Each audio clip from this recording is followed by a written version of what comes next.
about doing spinals or we talk about doing epidurals, the difference in the anatomy is basically the spinal cord is in your back, and I'm talking because I have no idea how much you guys know.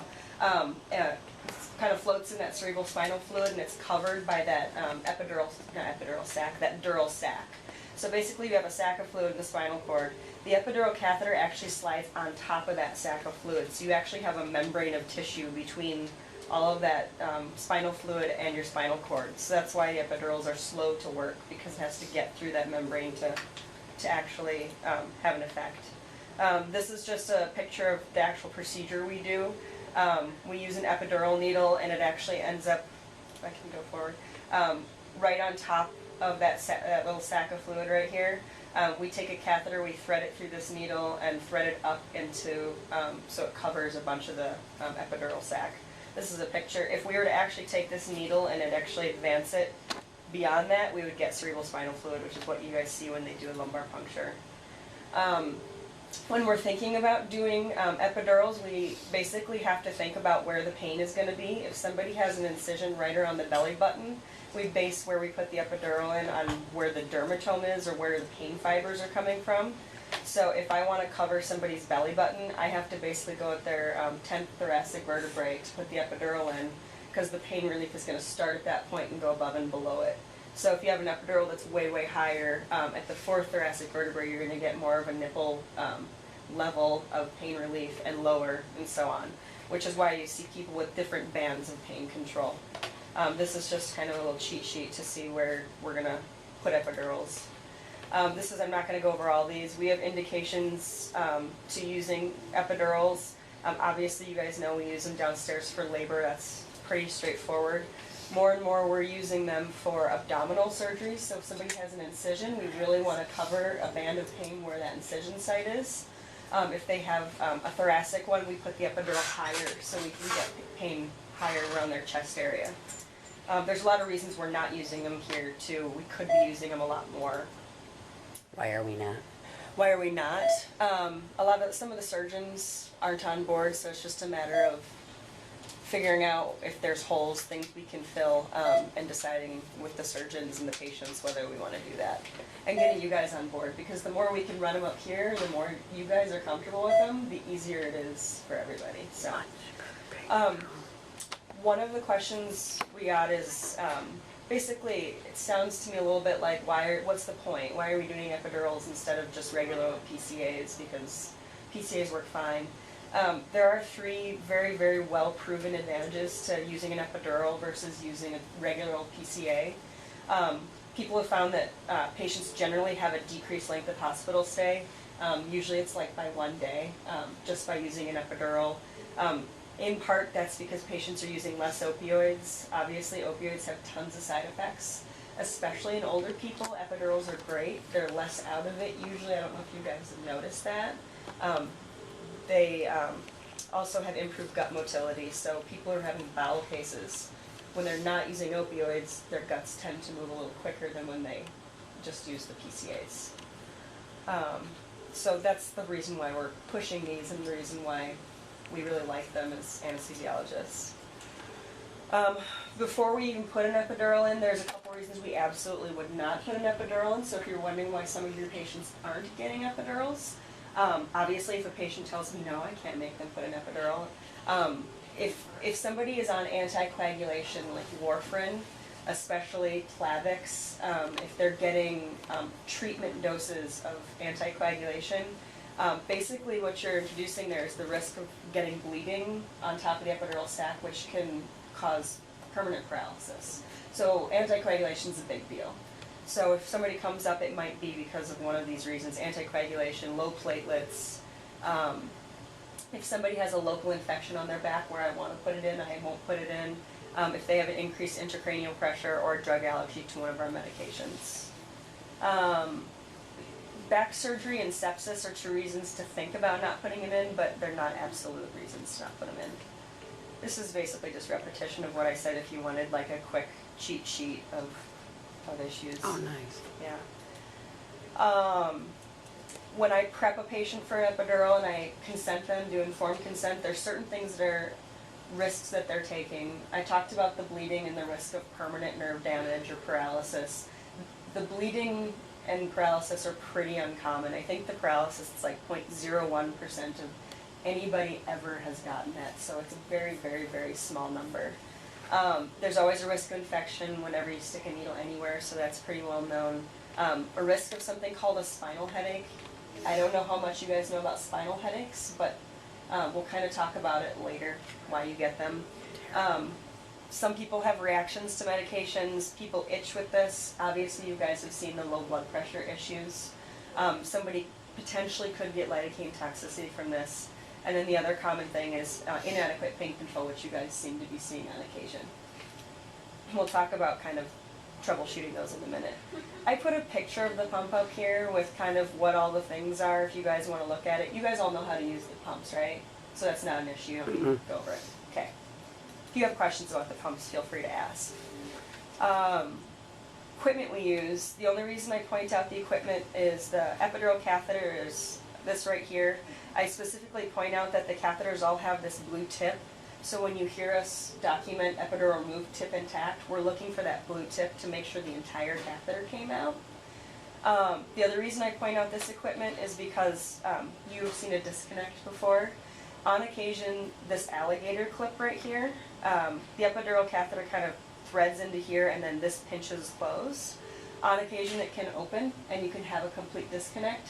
If you call us for a disconnect, knowing if it's a part here or a part here, which is the filter, can be helpful. Some of my colleagues don't use this filter, so you might not see the filter all the time, but you for sure always see this alligator clip. I brought also a kit if anyone wants to see it. This is just a reference slide we can come back to if you guys have questions about the orders. I'm not going to go over all the orders, you see them all the time.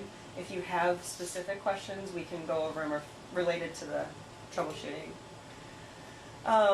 In general, when we manage the epidurals, there's two medications and two medications only that ever should go into an epidural really. One is a local anesthetic and one is a narcotic pain medication. We typically use bupivacaine and we use fentanyl.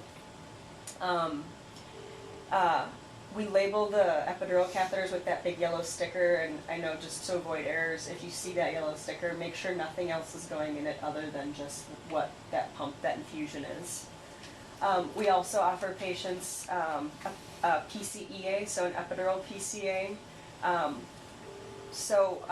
I'll kind of explain why we offer the PCEA. So basically before, when I said we put the epidural in, let's say at the 10 thoracic vertebrae, we're looking to get pain relief right around the belly button. If you were to run that epidural at just like 1 milliliter per hour, basically you'd get a really thin band of pain control around there. The more volume you add, the epidural actually spreads up and down and covers more of those dermatomes. So T10 is covered. If you turn it up to 2, you're going to get T9 and T11 as well. If you increase that, it's going to keep getting wider and wider and wider. So we always start our epidurals at a rate of 6. When a patient comes in after surgery, they're waking up, they're groggy, it's very hard to tell if they have complete pain control before we send them to the floor. On occasion, they need to push that button to spread that out. If a patient's having to push a button a whole lot, it probably means that their background rate needs to be increased to spread out the pain control. So that's the reason we give the PCEA. Since I don't have it anywhere else in here, you guys had concerns about the 2 buttons looking the same, right? Had somebody had a concern about that? The PCA button and the PCEA button both look exactly the same. I don't have a really good solution for that, other than if we could just label one of them. That's the only thing I have. And making sure you educate the patients about which one is which, because obviously it makes a big difference when they're pressing. You don't have both of them a lot of the times. I mean, just some of the times. Yeah, right. Yep. So, other management, when I come and see a patient on a daily basis, these are the things I'm looking for. Obviously, I'm assessing their pain to see how things are going. When I say documented sensory level, have you guys ever done that before with an ICE? Okay. It doesn't get done ever around here. That's one of our biggest problems, and when people call, they don't realize that they should check Right, bands. and that's awesome, because we can teach you guys how to do this if you want to know. Anytime you call and you want me to show you how I do it, I'm totally up for that. Basically what I do is I take a glove and I put ice in it, like from the ice machine. I'll put the glove on the patient's arm. I'll say, do you feel cold here? And they'll obviously probably say yes.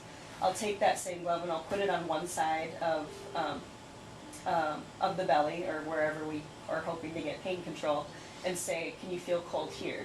If they say no, you say, all right, you move it down, you say, tell me when you start to feel the exact same cold as on your arm. And then you move up to say, tell me when you feel the exact same cold as your arm. Basically, when they start to feel cold down here and start to feel cold up here, you know that the band of pain control is here to here. That little dermatome guy I showed you before tells you exactly what levels those are at. So if it's just the belly button, you're T10. If it's above and below the belly button, including it, you're T9 to T11. There's a bunch of ways to look and see how the epidural's spreading. On the same note, epidurals sometimes only work on one side. It's a side effect or a complication. Have you seen it? Yeah. So you have to check both sides separately. Check for cold on one side, check for cold on the other side. You might find a difference. And we'll kind of talk about that when we talk about troubleshooting these. So I will do that oftentimes. I will assess the patient for sedation. Big deal is to look for their motor function. If they have an epidural for a belly case, they should be able to move their legs. They should not have weakness. They should probably never ever have weakness in their arms or their hands. So that's a big deal to check for. So I'm going to ask a question. So when you're charting on the ice, when you're doing that assessment, which we should be doing, are you using this little graphic? Yep. So then they would document on there or in Epic virtually. Oh, Right. you have a bigger screen. This is oh, really nice. hard to see. So right here, I keep saying T10 because it's the easy one, the belly button. Sure. And you can kind of look right here and get a little cheat sheet. T7 is if you touch the back of their scapula, you can kind of feel it's back here and it wraps around. You can see T7 here. T4 is the nipple line. So there's some major landmarks that you can use to define where you're finding numbness. Do we have that somewhere? I will print that off of her Okay. screenshot and I'll get it back up to you and Jolyn. And I'm hoping we're revamping your alcove binder, so we'll put stuff in there. And you don't have to be, if you can tell me. Even that, generally is better numbness than not is, doing anything, right? You know, 3 inches above the belly button and stops Right. below the belly button, I can in my own mind tell you what I think. You know what I mean? Where do we document that in Epic? Just in the middle or a specific spot? That I have to look. There may not be a spot, but that might be something we could look into pulling off of a doc flow sheet, or we can then standardize where we're going to do it. Either you're going to narrative note it, but I will look into. So, and it makes a big difference when you guys call us for pain issues to know you've checked and you know the patient's having pain on the right side and I check their level and their level isn't good. I don't know, just anything to it's really helpful. Other things I check for that you guys should probably let us know, infection obviously. I don't know, are you guys currently looking at the epidural site every day? Okay, do you document that anywhere? Yeah. Okay. Is that on your flow sheet? Yes. Under, It's an epidural, Okay. it's under AP Yeah, it's like an under IO epidural. management. so ice choice or site testing is We not have on a there. Site assessment, but, just- That's it? no big- That helps me, because then I Like, could we also see have it. like side effects like itching Right. or different things of Okay. that nature, but Yeah. Okay, Maybe we could, I need that to would find be out an where that easy stuff go. is too, because that'd be helpful for me. I'll to show know you. what you guys are documenting. We so. could do that before you leave. Okay. I look at all their vital signs when I come up in the morning to see if they had any episodes of hypotension. Things that might be associated with the hypotension you guys have probably seen. Some people get nauseous, some people get dizzy or orthostatic. Itching, you said you document. I obviously am checking people to see if they have a spinal headache. Assessing their bowel function and diet, and that's just for me to know how soon they're ready to get out of the hospital, when I need to stop the epidural.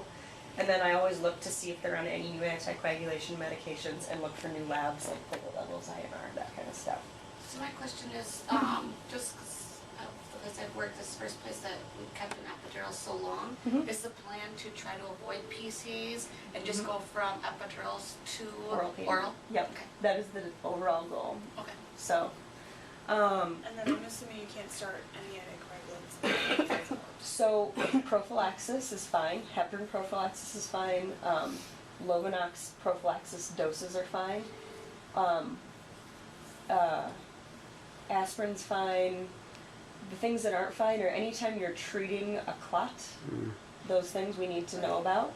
And there's no orders in there right now. We're changing our orders a little bit. I'm gonna add an order to make pharmacy aware if there's any new anticoagulation added that's not just prophylaxis, we should be notified.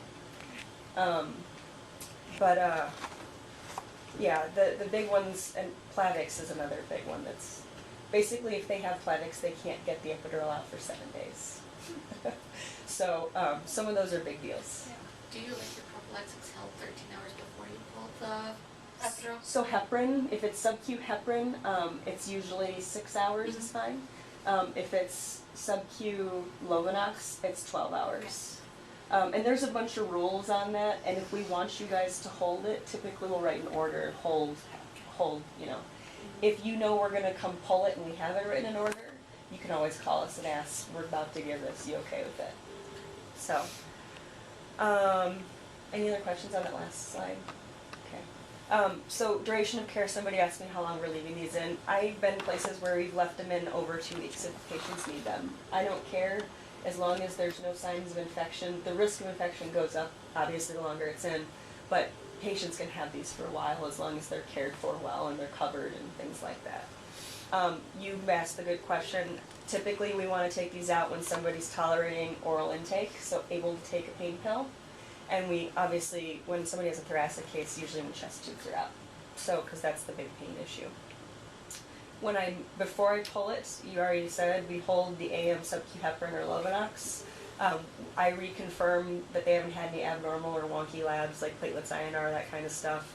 I check other anticoagulations. My method is to turn the epidural off right away in the morning. Sometimes you'll see a note from me, turn off at 6 a.m. And then I have you guys give a pain pill at the same time. Hopefully that covers their pain while the epidural's wearing off. I'll come up a couple hours later and make sure everything's okay and pull the epidural. And then obviously the tip is intact, I told you about that before. So these are some of the major issues I'm seeing, or I'm thinking you guys are seeing. If there's something down on here, let me know. We've already gone over some of these, so this hopefully will be kind of quick. Obviously the most common side effect is inadequate pain control. And I think somebody asked the question, why is the PACU seeing good pain control and we're not seeing good pain control? Before the patient leaves the OR, we typically are bolusing those epidurals with a large dose of numbing medication and a heavy numbing medication, so really dense numbing medication. That's to make the patient immediately comfortable so when they wake up from surgery they're not screaming in pain. That bolus dose gets transitioned to the pump. The pump starts and there's sometimes a lag period. So when the patient comes up to you, even though they're comfortable for maybe an hour or 2 hours, it might change. Things might change. Is that what you guys are seeing? That kind of lag? I don't know if we're so much seeing inadequate with epidurals, we're just seeing inadequate pain control in general. Oh, From PACU patients. Okay. From a lot of, okay. because a lot of whirlies don't have epidurals, and we're seeing a lot of inadequate that, oh, they're fine, 0 out of 10 here, and then Right. they get to the floor and they're 10 out of 10. That's to do with that we do spinals a lot with them, and they're Well, so well- comfortable.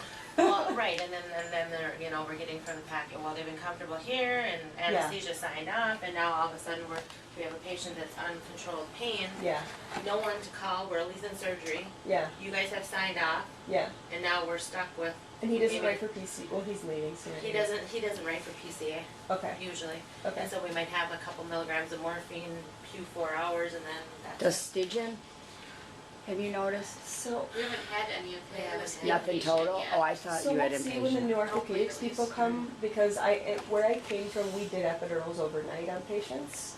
And I don't know if you guys are happy with epidurals, or if the orthopedics are happy with epidurals, or us or the patients. There's a lot of stuff we can do to fix that. But that's a different topic that we can talk about, for sure. Inadequate pain control otherwise for these epidurals, what you guys can do before you even call is pinpoint their location of pain. I can't tell you, sometimes I come up and the patient goes, oh yeah, I'm having 10 out of 10 pain. You say, where? And they go, I have a headache. And you're like, okay. So it happens. So just ask them, where is the pain? Obviously, I think you guys do this, but on occasion, it's just like, whatever. Assess their sensory level if you guys feel comfortable with it. If you don't, ask for us to teach you how to do it because it's really easy and it's helpful to us and the patient. Assess the sidedness, so if the right side's working and not the left, it's really helpful for us to know. If one side's working, we can sometimes fix an epidural to work by pulling it back a little bit, so it's good to know that coming up if we need to bring extra supplies with us. Look at the catheter site. If an epidural catheter is pulled out or if it's disconnected, clearly they're not getting the medication, and obviously that's the reason why it's not working. Again, these are things I think you guys do. I'm just saying what I go through in my process. Call us right away for pain. We don't mind. We'd rather have the patient be comfortable, but if you can have them push that PCA button, see if that helps, because that might be an indication we just need to increase the epidural rate to spread out the numbness. If they push the button twice and pain still isn't controlled, they can get IV narcotics as well. Do you guys have concerns about the getting both narcotics in the epidural and the PCA or IV? Okay, I just wanted to make sure that wasn't a concern. It shouldn't be an issue, because the fentanyl is such a small amount and it's such a small, it acts mostly on the spinal cord, not systemically, so. How fast does that PCA work? So it usually takes a good 10 minutes for it to fully kick in. So when they push it, 10 minutes after that, if they're not comfortable, that should be a pretty good sign that they need something done. Usually, I think there should be an order for IV narcotics, like a PRN, hydromorphone, or something to cover pain. If you don't have that, we can start writing something on it, Do you see that? for transition. I don't remember.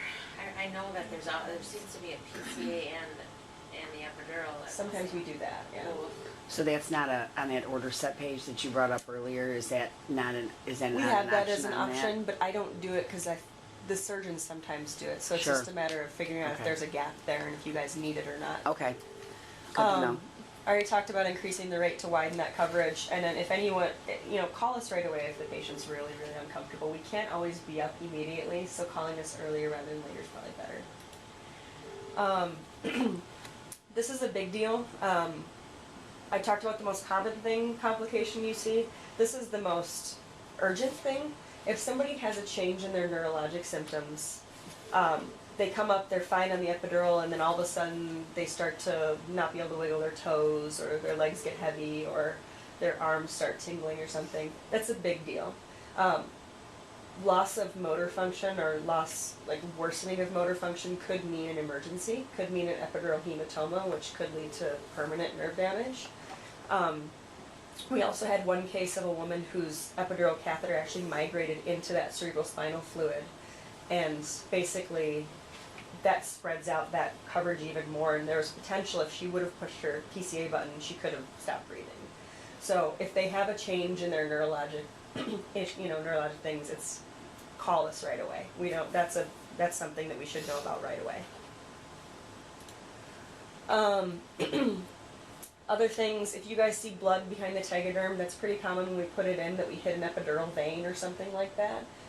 We get a little bleeding there, so unless it's like a lot of bleeding, or unless it's something that's not stopping, you just watch it. It's not usually a big deal.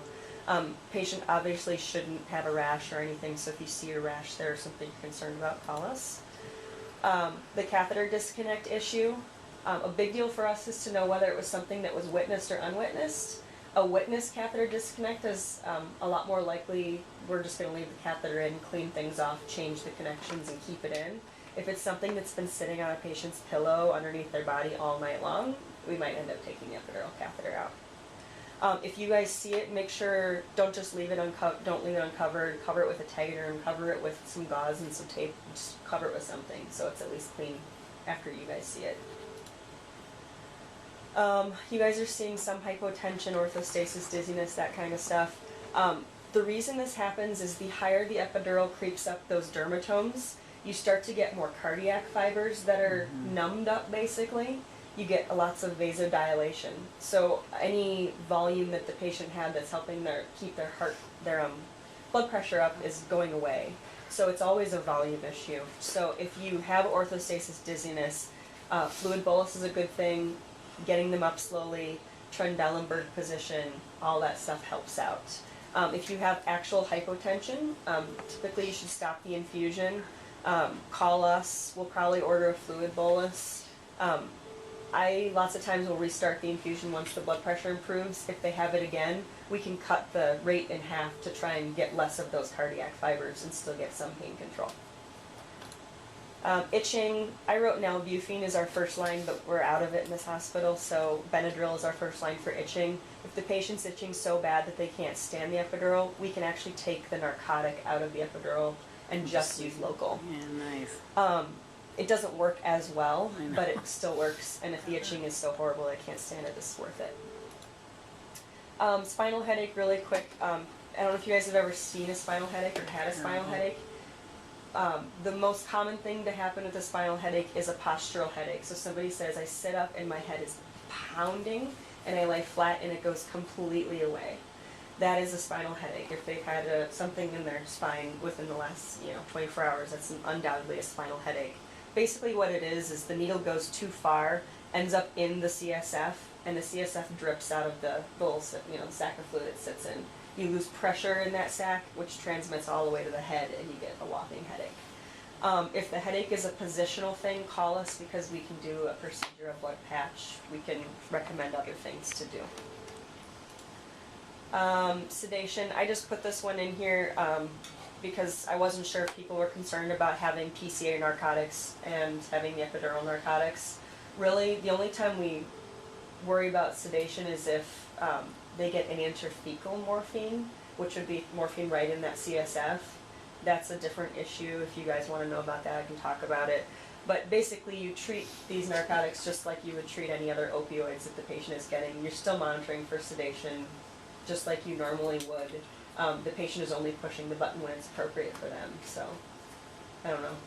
Any questions? That's all I have. So. I don't know if anyone else has this problem, but I always have to call OB to figure out who's the anesthesiologist I should be calling, what's their phone numbers. I don't know if we can get the same list OB has. They don't have a list, they use the computer, so. okay. Is this open to the, do you guys know how to get the call schedules? Just on the, There you So go. they're on their internet. I'll show you it, cause it's a little confusing for us. Where is it again, At the guys? bottom, yeah, go all the way down. Oh, hold on. Yeah. So ours is a little weird, but if you go to St. Mary's Janesville Anesthesia, I do 2 different kinds. there's always gonna be a bunch of people in here. The 2 people to pay attention to, there's always a long and a short person.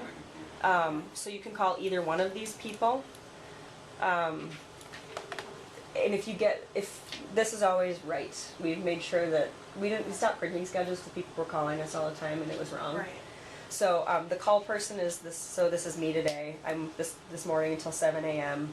From 7 to 5, it's these 2 people, and after 5, it's this person right here. I don't know. Thank you. That's Yeah. Do you remember how to get there? If she goes backwards? Okay. And these are all the MDs. I know sometimes you guys call the CRNAs for stuff. If it's a bubble, if it's something that's easy to manage, that's totally fine. A lot of times the CRNAs will field things to us. If it's a pain issue and you're not getting an answer from the CRNAs because they don't know how to manage these as well as we do, you can call us too. It's totally fine. I know there was one that we called for a bubble once and was like, I don't touch epidurals. Oh, who really? I don't know. Well, you have us as an option because we touch them. So Then what did you do? Did you call in? Oh, good. Okay, good. yeah. So this is the easiest way to find out who's on call for us. So the OR front desk typically knows what CRNAs are on call. Otherwise, So if there's an epidural in and there's pain issues, we should automatically call you guys over the primary? I mean, where's over the that? CRNA, you mean? No, over like the physician, It's- like their If it- surgeon or, If it no, I mean like If it's pain pain, control. pain control. if a patient has an epidural, we should be the primary call about pain. Pain. Hypotension, you can call, the surgeons are all going to give fluid boluses too if they have low blood pressure. You know what I mean? So you can call either one of us if you have an issue with that. If you can't get a hold of us or something. But for pain issues, the surgeons don't necessarily know how to deal with epidurals, and we're fine. We want them to work. So. I know you mentioned Trendelenburg for orthostasis. Mhm. How, and we always say keep the bed higher than 30 degrees. That order, I think, is only there so that people aren't on their heads. So if gravity can sometimes affect how the medication spreads, and so you don't want somebody standing on their head for 3 hours because the epidural will start going up. So I think I was looking at that order. It's a bizarre order. It's weird. You don't actually have to keep them at 30 degrees. I'm looking at changing that order. 'Cause that's what I've heard, like, oh, they can't lie flat, 'cause Yeah. they're gonna stop breathing. No. They'd have to be on their head for like 2 hours with the epidural running on full force. I mean, it would be crazy. It would be really. Don't quote me. She's taping me. Don't quote me. But You're gonna be no, on the if internet, they- guys. If they had orthostasis, if you put them, in Trendelenburg for 15 minutes, it's not gonna be a big deal. By that point, you'd probably be stopping the epidural anyway, because you know that's the issue. So, it's fine. So with the epidural, are they able to get up the first stage? Do you Mhm. want them walking Oh, yeah. in? Not a problem? No, so like I said, when we run these epidurals, we run them to get a band of numbness. Right. So we don't want it, unless it's like, a patient who has really low down surgery, who is not gonna walk anyway, and we're running it like crazy just to get pain covered. Why I ask is because you talked about the orthopedics possibly like a short-term epidural. How is that gonna affect the orthopedic patients if we get them up the day after, that same day? So same day you wouldn't get them up same day. Are you getting them? Well, I think that's what they're talking about with the Marshall Steele program, is that they're Okay. gonna get them up that Well, day, then we so would how be is able to that do gonna, okay. That also, you guys get a lot of nerve blocks on the floor too. That might affect that issue too, because the nerve blocks make your quad numb, or quad. Right, So- right. So, When we were thinking about knee immobilizers in that Get 'em instance, to help with the blocks. Okay, So, okay. Well, then we would not that be way able- at least you have some stability in that leg. we wouldn't be able to do epidurals if that's what they're pushing towards. So that's why we need to work with the orthopedic surgeons to see what they want. Anything else? Okay. You guys can always call us and ask us questions. Like I said, I love epidurals. I think patients are really happy with them, and I don't know. The surgeons seem to be happy with them. So we want them to work, and if they're not working, just let us know. So. Thank you very much. Yeah, thank Thank you. you guys very much. Okay, how do you stop those?